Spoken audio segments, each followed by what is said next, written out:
Hey everybody, and welcome to WCNC Charlotte's Off the Clock with Carboni podcast. I'm your host, WCNC Charlotte Sports Director Nick Carboni. You can watch me right now in my living room every Monday through Friday night at 6 and 11 with all your local sports coverage, including the Panthers. And we've got a special mini podcast edition for you right now. We got a chance to catch up with new Panthers GM Scott Fitterer soon after he was introduced, and we talked about a variety of subjects. Now, he's not going to get too specific about players, but he was pretty specific about the way he likes to team build, how aggressive he likes to be, all the moves he's going to want to make for this Carolina Panthers roster, and what he's looking for in a quarterback. And you can tell me whether he means it about Teddy Bridgewater or not. Before you listen, please do us a favor, hit subscribe or follow however you are listening and watching. Here's our conversation with Scott Fitterer.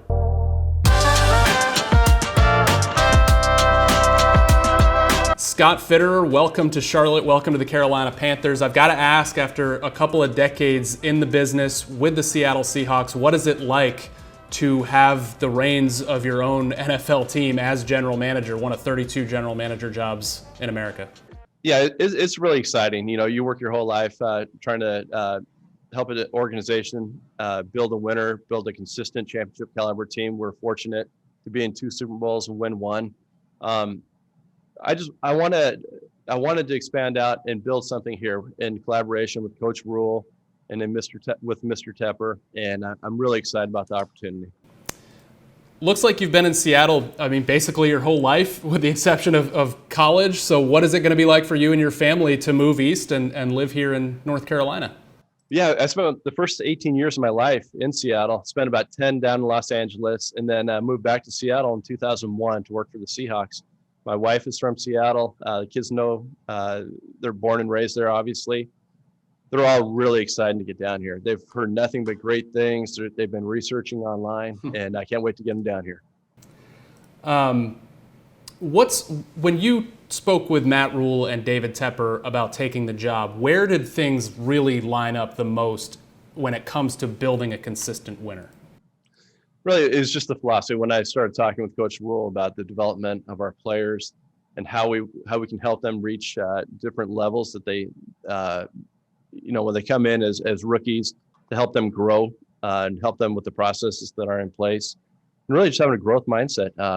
Talking with Mr. Tepper, he's totally committed to this. He will provide the resources if there's a good reason, and we really look forward to building this program together.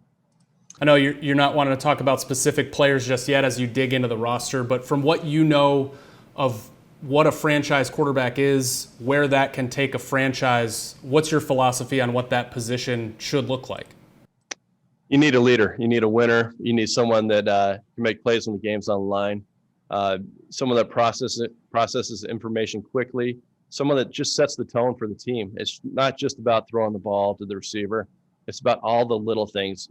6 days a week, you're not on the field. So it's doing the little things in the locker room, being the first in the meeting room, first in the building, pushing others.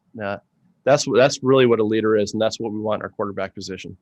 What would you like the identity of the franchise to be, and are there elements of that in place as you review film from last year? Yeah, there's absolutely elements in place. Coach Rhlue got this started a year ago, and this is his vision, and you can see it on tape, just the intensity of the players, the effort, the physicality, all those things are there, and it jumps out on tape when you watch it. So I'm excited to be a part of this and help grow it.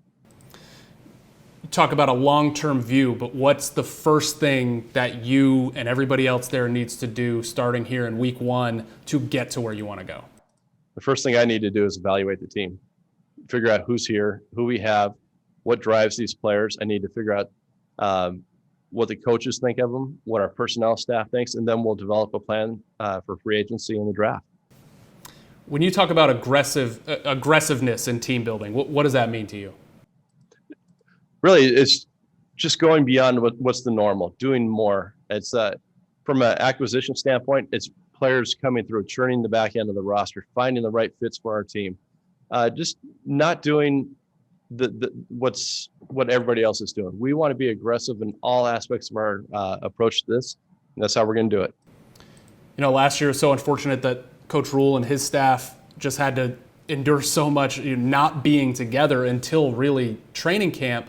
but you will get the chance to go to the Senior Bowl with this staff almost immediately. How big of a, I don't know, advantage, how important is that going to be for you guys? No, it is an advantage. It totally is. Our scouts have not been on campus at all this year.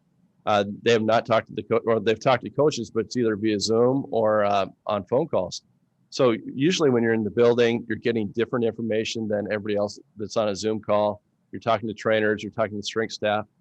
And then in the spring, you're talking to the players. This is our opportunity, our first opportunity to meet these players and figure out who they are and what drives them. And it's such a great advantage that we're going to be able to coach the Senior Bowl. Last question. What are the kind of thoughts and emotions running through your mind on Thursday as you touch down in Charlotte?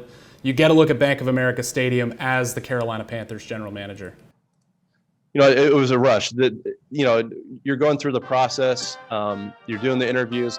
Once you touch down, once you see the stadium, once you walk inside the building, that's when it really hits you. And it's such an exciting process. I'm just so happy to be here.